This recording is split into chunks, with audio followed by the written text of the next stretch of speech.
حیات النبی کے اوپر دار و مدار ہے ایمان کا. یہ مسئلہ ہمارے ہاں تو خیر اللہ کا شکر اتنا زیادہ نہیں. پنجاب میں جا کے دیکھو یہ مارے کا تو اس کو بڑا زبردست مارے کا پھیلا ہوا ہے. تو اس میں لگے ہوئے ہیں. حیات کی کنہ کیا ہے؟ اللہ تو نبی کریم صلی اللہ علیہ وسلم کی قبر میں حیات ہے تو کنہ کیا ہے اس کی؟ کس قسم کی ہے؟ وہ برزخی ہے، وہ جو کیا کہتے ہیں عنصری جسد عنصری کے ساتھ ہے یا کیا ہے؟ اس پر ایک طوفان کھڑا ہوا ہے. اگر پوچھو کہ بھائی کیا قبر میں پوچھا جائے گا کہ حیات النبی کی حقیقت کیا تھی؟ کچھ پوچھنے کی بات نہیں. لیکن اس میں پڑے رہنا، اس میں لگے رہنا، اس کو میدان بحث و جدال بنانا، اس کو کی وجہ سے ایک دوسرے کی تکفیر کرنا، اس کی وجہ سے ایک دوسرے کو برا بھلا کہنا، یہ دین کا مزاج نہیں ہے. بس یہ کہو کہ وَيَعْلَمُ تَأْوِيلَهُ إِلَّا اللَّهُ، اللہ ہی جانتا ہے وہ حیات کی نوعیت کیسی ہے. کوئی آدمی اگر اس پر ایمان رکھے جو قرآن میں حیات کہا گیا ہے وہ انبیاء کرام کو حاصل ہے، اس کی نوعیت کیا ہے، اس کی کنہ کیا ہے، اللہ ہی جانتا ہے. تو بس بات ختم ہوگی. اب تم جا کے اس کی تحقیق میں پڑے ہوئے ہو کہ بھئی اس حیات کی نوعیت کیا ہے، کیفیت کیا ہے. پاکستان میں اشاعت التوحید والے جاتے ہیں، بعض نماز سب کے پیچھے ہوتی ہے، جھگڑوں میں نہ پڑو. مسئلہ حیات اختلافی مسئلہ ہے. بعض لوگ حیات کے قائل ہیں، بعض لوگ قائل نہیں ہیں، لیکن یہ کفر اسلام کی جنگ نہیں ہے. اس لیے بلا وجہ ایک دوسرے پہ گولہ باری نہ کرو. اور جن کو تم کہتے ہو نا کہ وہ اشاعت التوحید والے حیات کے قائل نہیں، یہ بھی غلط ہے. وہ قائل ہیں حیات، صرف وہ کہتے ہیں کہ برزخی حیات.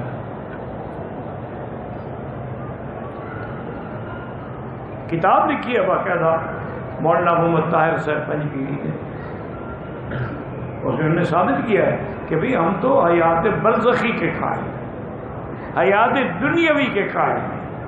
اور حیات دنیاوی کا ویسے بھی یاد رکھو کوئی قائل نہیں. وہ جو علماء دیوبند نے لکھا ہے نا تو انہیں سمجھا نہیں. انہوں نے کہا کہ آپ کی یہ برزخی حیات اتنی قوی ہے کہ گویا دنیاوی سے بھی زیادہ بہتر ہے. وجہ کیا ہے کہ دنیاوی حیات میں تو رسول کو بیوی بچے اہل اولاد جنگ جہاد شغل تھا. اب تو کوئی شغل نہیں ماسی اللہ کے. اس لیے انہوں نے فرمایا ہے کہ یہ زندگی گویا حیات دنیاوی سے بھی افضل ہے. ورنہ انہوں نے یہ نہیں کہا کہ حیات دنیاوی ہے کہ اب تم زیادت کرو تو صحابی بن جاؤ گے، یہ کسی نے نہیں کہا. اور یہی چیز وہ کہتے ہیں. اور کہ مجھے یاد ہے میں اللہ کے حرم میں بیٹھ کے ذمہ داری سے کہہ رہا ہوں کہ مولانا غلام اللہ خان مرحوم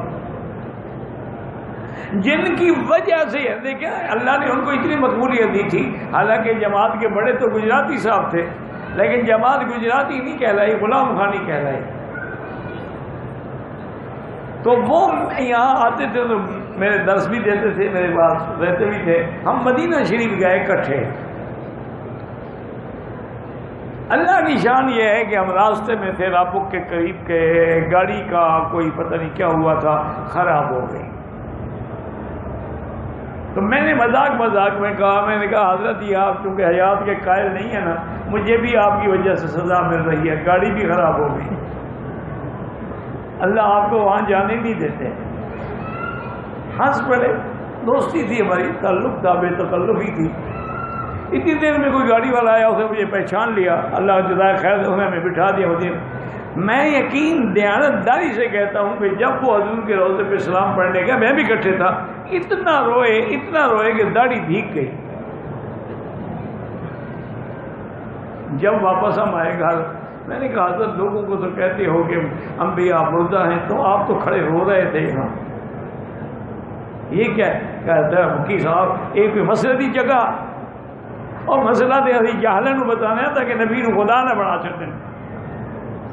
یہ رونے کی جگہ ہے، یہ ادب کی جگہ ہے، یہ مسئلے کی جگہ ہے. اتنا ادب تو ان میں بھی تھا. تو اس لیے خدا کے لیے یہ جھگڑے ختم کرو. دنیا اسلام کو مٹا رہی ہے، نئے نئے قرآن لکھ رہی ہے، دین اسلام کے بنیادی عقائد اور مسائل کا انکار کر رہی ہے.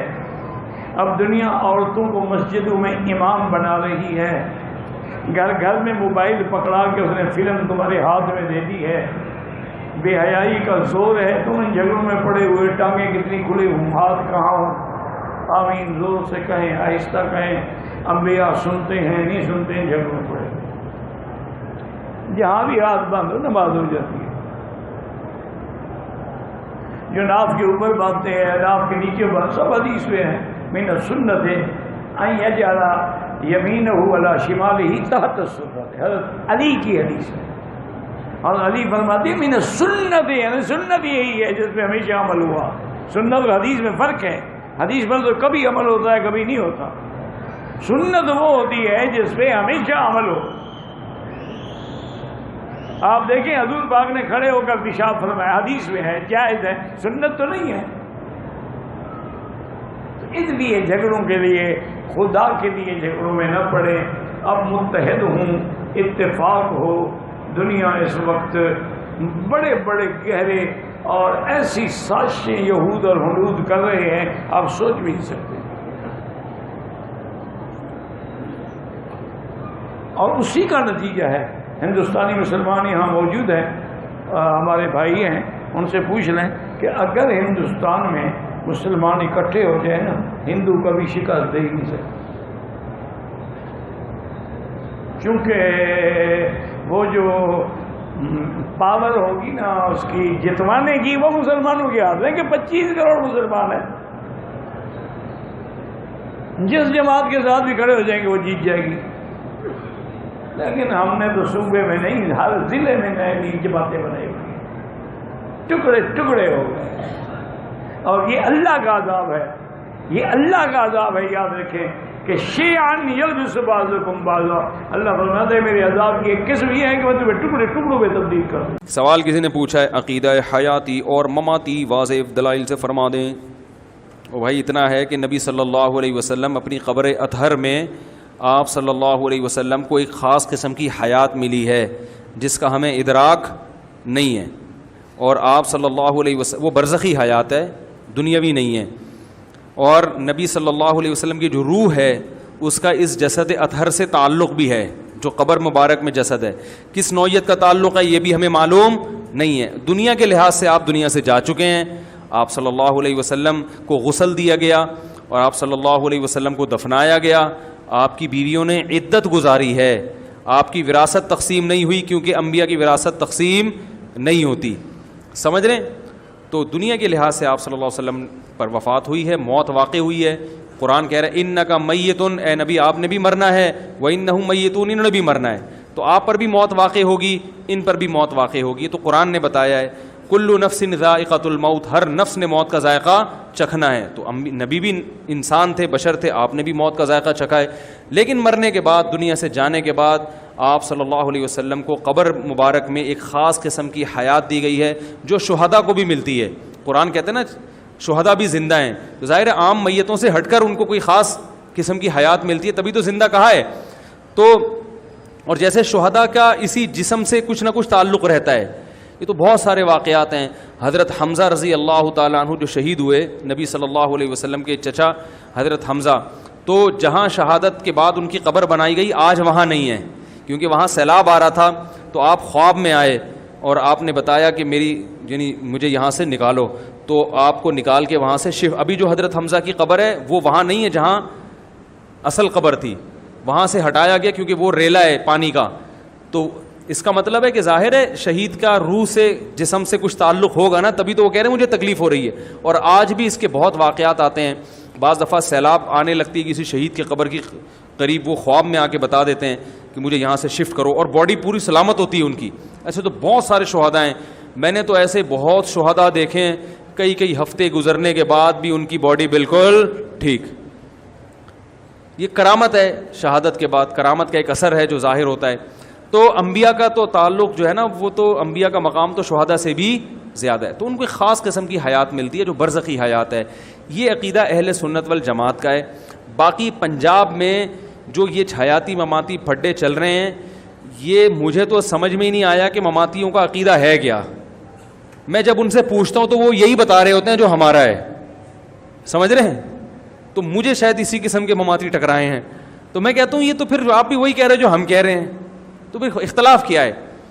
اگر کوئی ایسا ہے جو بالکل اس کی حیات کی نفی کر دے کہ برزخی بھی نہیں ہے، تو پھر ظاہر ہے وہ غلط عقیدہ ہے، وہ بالکل غلط ہے. لیکن میں نے جہاں تک دیکھے ہیں وہ تو سارے یہی کہہ رہے ہوتے ہیں.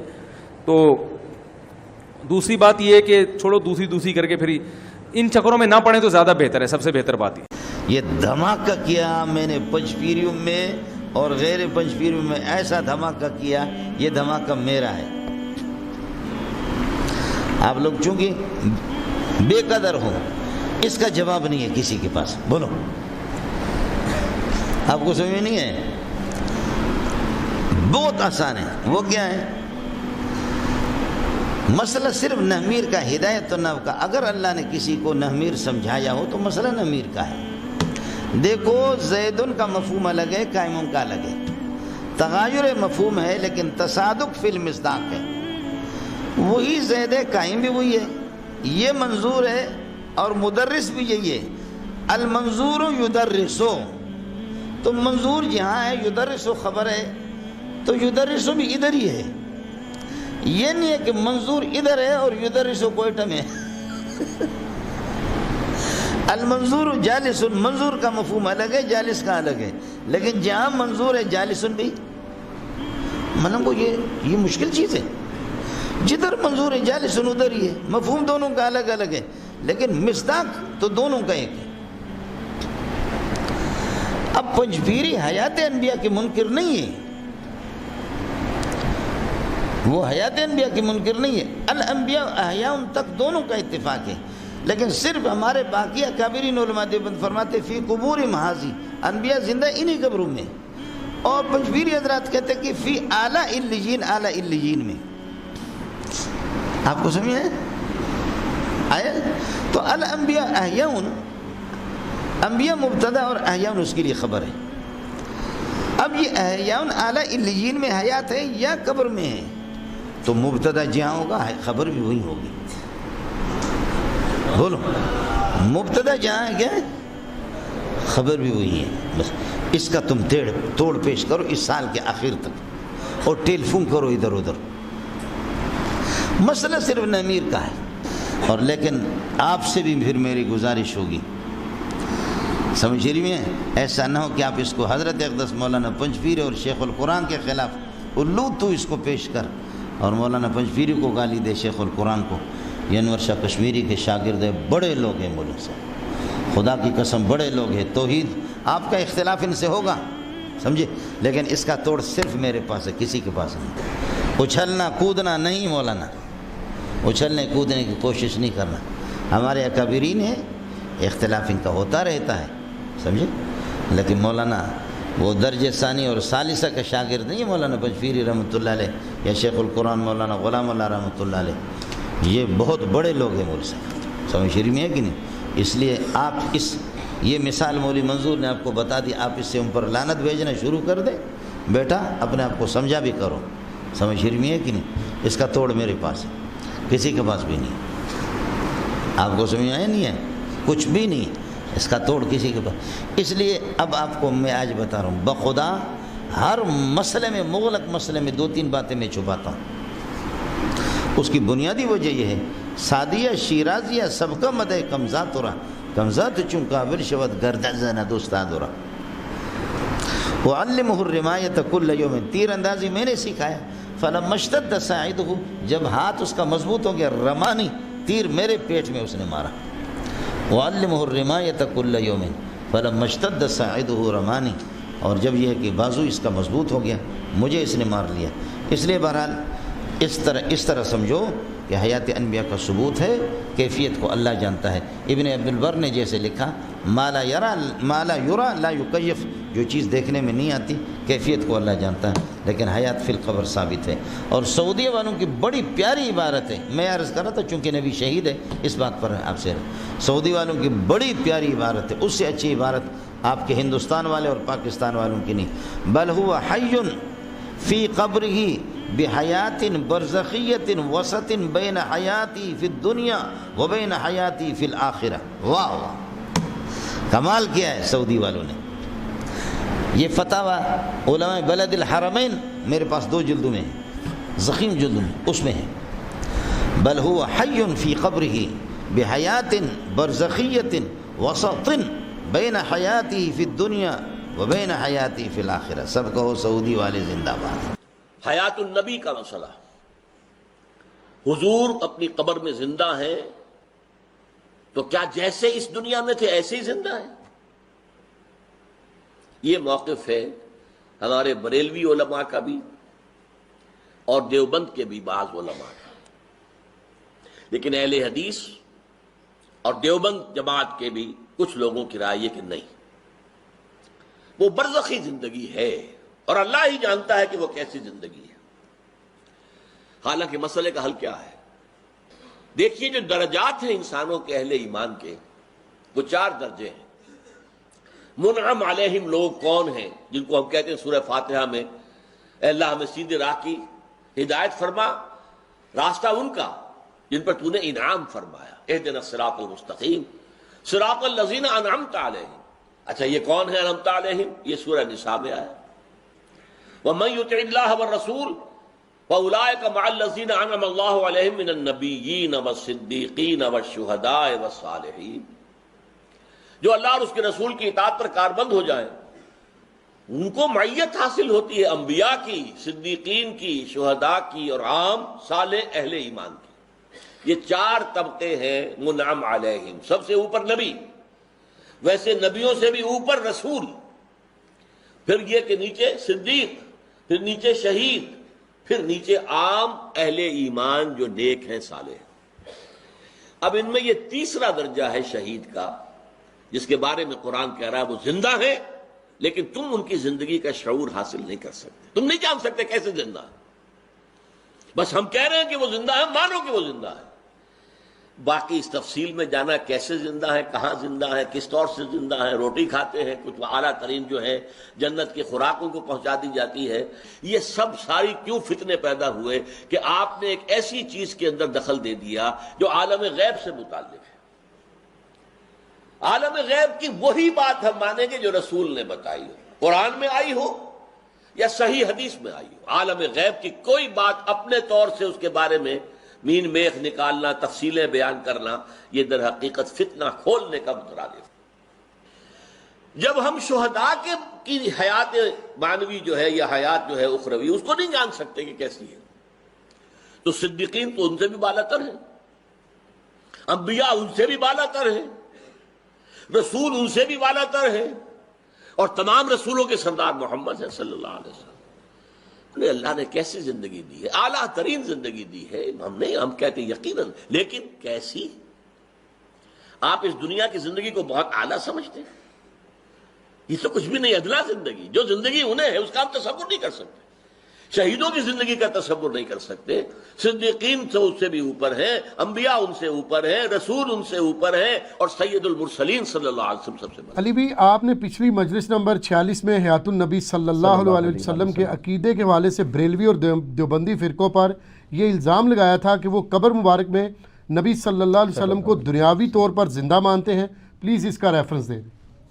جی دنیاوی طور پہ زندہ مانتے ہیں اور فخریہ طور پہ یہ کہتے ہیں۔ میں نے پچھلے ہی لیکچر میں کہا تھا کہ مسئلہ 5 میرا حیات النبی صلی اللہ علیہ وآلہ وسلم پہ ڈیٹیل ریکارڈڈ ہے، وہ آپ دیکھ لیں۔ ظاہر ہے جب اب ایک اس وقت ٹاپک کچھ اور ڈسکس ہو رہا تھا تو اب ہر دفعہ ہر بات کو ریپیٹ کریں تو پھر 1.5-2 گھنٹے لگ جائیں گے۔ مسئلہ 5 میرا دیکھ لیں، صرف اسپیسیفکلی میں اس کے اوپر جواب دیتا ہوں کہ یہ واقعی دنیاوی طور پہ زندہ مانتے ہیں۔ ٹھیک، المہند علی المفند، سر یہ تو ویسے علماء دیوبند فارغ ہو کے نکلتے ہیں، ان کو کتاب کا نام نہیں آتا تھا، اب بچے کو آتا ہے، اور اٹھا کے اپنے علماء کے پاس جاتے ہیں، سر یہ ہمارے بزرگ کیا لکھ کے گئے عقیدے؟ کبھی لکھتے ہیں نبی علیہ السلام کی قبر اللہ کے عرش سے افضل ہے، جی ٹھیک، کبھی لکھتے ہیں بزرگوں سے ہم جائز طریقے سے قبروں سے فیض لینے کے قائل ہیں، گھاٹے فٹ ہوگی المہند ہوگی۔ ٹھیک ہے جی. دیکھو ہم تو بزرگوں سے پوچھ پوچھ کے بزرگوں کی باتیں لوگوں کو بتا رہے ہیں. سر دیکھ لیں بزرگوں کی تعلیمات کیسی ہیں کہ لوگ تو اپنی اولاد کی کرتوت کی وجہ سے منہ چھپاتے پھرتے ہیں جی اور یہ اپنے بزرگوں کے کرتوتوں کی وجہ سے منہ چھپاتے پھر رہے ہیں. دیکھ لینا کہتے یار کی لکھ کے گئے رہے یار یہ کہ لکھ چھڑیا نے. یہ المحند المفند میں جو 5واں سوال ہے نا وہ سوال ہی اس وقت کے صوفی علماء نے عرب کے یہ کیا. اس وقت صوفیوں کی حکومت تھی 1925 سے پہلے کہ بتاؤ کہ کیا تم نبی علیہ السلام کو وہی برزخی حیات مانتے ہو جو عام مسلمانوں کو حاصل ہے یا کوئی خاص مانتے ہو؟ تو انہوں نے جواب ہی دیا ہے کہ ہم خاص ہی مانتے ہیں اور ہم نبی علیہ السلام کو قبر مبارک میں دنیاوی طور پہ زندگی کے ساتھ مانتے ہیں. لیکن وہی جو کہانی کہ ہم قبر سے جائز طریقے سے فیض لینے کے قائل ہیں, ادھر بھی انہوں نے کہانی کرائی بلا مکلف کڈی کہانی پاچھڑی وچ سر انجینئرنگ ہوئے گی ہوں دنیاوی لفظ تسی استعمال کیتا ہے. اور اگر آپ کہتے ہیں دنیاوی سے مراد ہم صرف جسم کی سلامتی کہہ رہے ہیں تو اس کے لیے دنیاوی نہیں بولا جائے گا, کیونکہ دنیا میں جو جسم کی سلامتی ہوتی ہے نا اس میں نیند ہوتی ہے, سانس ہوتا ہے, اور ظاہر ہے کہ اس کے بعد اگر آپ اٹھیں گے تو پیشاب پخانہ بھی اس کے ساتھ ریلیٹڈ ہوتا ہے. یہ ساری چیزیں ہیں. تو وہ دلیل دے رہے ہیں کہ جی وہ تو حضرت موسیٰ علیہ السلام کو قبر میں نماز پڑھتے ہوئے نبی علیہ السلام نے دیکھا تھا, صحیح مسلم میں اوپر تلے حدیثیں ہیں. بالکل دیکھا تھا سر, لیکن اس سے دنیاوی زندگی کیسے ثابت ہوگی؟ آج اگر قبر مبارک نبی علیہ السلام کی کھودی جائے تو کیا آپ نماز پڑھتے ہوئے آپ کو نظر آئیں گے؟ ویسے ہی لیٹے ہوئے نظر آئیں گے جس طرح دفنائے گئے تھے. اور سر بخاری میں آپ 1390 نمبر حدیث کھول کے دیکھ لیں, 1390 نمبر پہ 3 حدیثیں آتی ہیں, ایک مرفوع ہے 2 موقوفاً ہے. جو تیسرے والی ہے نا اس کے اندر سیدنا عمر فاروق رضی اللہ تعالیٰ عنہ کا پاؤں پنڈلی سمیت حجرہ عائشہ کی دیوار حضرت عمر کی شہادت کے 70 سال کے بعد تقریباً ولید بن عبد الملک کے دور میں جب گر گئی تو وہ قبر کی جب سیٹنگ کرنے لگے تو ایک پنڈلی سمیت پاؤں نکل آیا. تو صحابہ پریشان ہو گئے کہ نبی علیہ السلام کا پاؤں نکلا ہے. تو پھر عروہ کو بلایا گیا جو سیدہ عائشہ کے یعنی بھانجے لگتے تھے, محرم بھی تھے, اندر ان کو جاتے رہتے تھے, ان کو فریکوینٹلی پتہ تھا قبروں کی جگہ. انہوں نے کہا یہ حضرت عمر کا پاؤں ہے. پنڈلی سمیت پاؤں نکلا ہے, اس میں کہیں حدیث میں نہیں ہے کہ حضرت عمر نے پھر پاؤں اندر کر لیا تھوڑا جا یعنی بے رحمتی ہو رہی ہے پاؤں دی, وہ لوگوں نے ہی اندر کیا ہے. صحیح ٹھیک ہے نا جی. وہ جسم سلامت ہے لیکن زندگی دنیاوی نہیں ہے, وہ آخرت کی زندگی ہے. ٹھیک. انہوں نے لکھا دنیاوی, یہ المحند المفند میں لکھا ہوا ہے. اور بریلویوں کے لیے تو آپ کو ضرورت ہی نہیں, آپ جا کے پوچھ لیں. وہ اگر آپ کو چاہیے تو ملفوظات اعلی حضرت میں انہوں نے کھول کے بتایا ہے.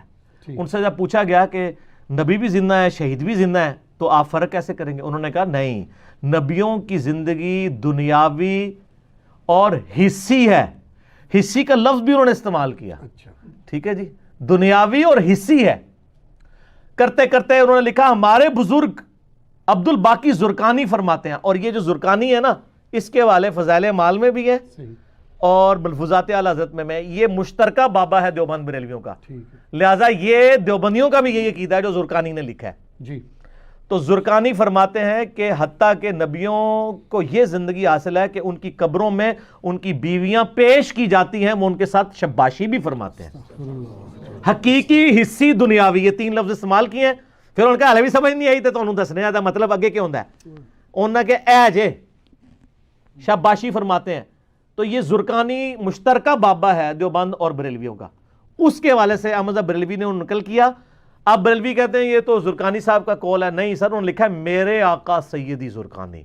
انہوں نے کہا میرے وڈے ابا جی بزرگ انہوں نے فرمایا. وہ تو فقریہ کہہ رہے ہیں, اون کر رہے ہیں. اور مسند احمد میں صحیح سند کے ساتھ یہ حدیث ہے, اس پہ میرا ایک کلپ بھی ہے. سیدہ عائشہ کے 5 حقائق. سیدہ عائشہ کہتی ہیں جب سے سیدنا عمر میرے حجرے میں دفن ہوئے ہیں میں بغیر پردے کے وہاں پہ کبھی نہیں گئی. پہلے میں چلے جایا کرتی تھی کہ یہاں پہ ایک میرا باپ ہے اور ایک میرا شوہر ہے. یعنی یہ ان کا تقویٰ تھا, اس سے اور رزلٹ نہیں نکلتا. وہ میں انجینئرنگ کیتی ہے نا دی ایڑے ایاتی نے. وہ 5 حقائق والا کلپ ہی دیکھ لیں آپ. یہ مجھے بتائیں جو سیدہ عائشہ اتنی شرم محسوس کرتی ہوں اس کے سامنے اگر یہ کہا جائے ان کے سامنے کہ یہاں اس قبر میں حضور کی بیویاں پیش کی جاتی ہیں, ان کے ساتھ شباشی فرماتے ہیں, تو سیدہ عائشہ پھر ایسے شخص کے ساتھ کیا کریں گی؟ مزاج امہات المومنین کے تحت آپ سمجھ لیں کہ کیا ہوگا. صحیح. تو ان کی سارے عشق مشوقیاں کھل جائیں گی جو انہوں نے خود سے بنائی ہوئی ہیں نا, خود ساختہ عشق ہے. جی. اچھا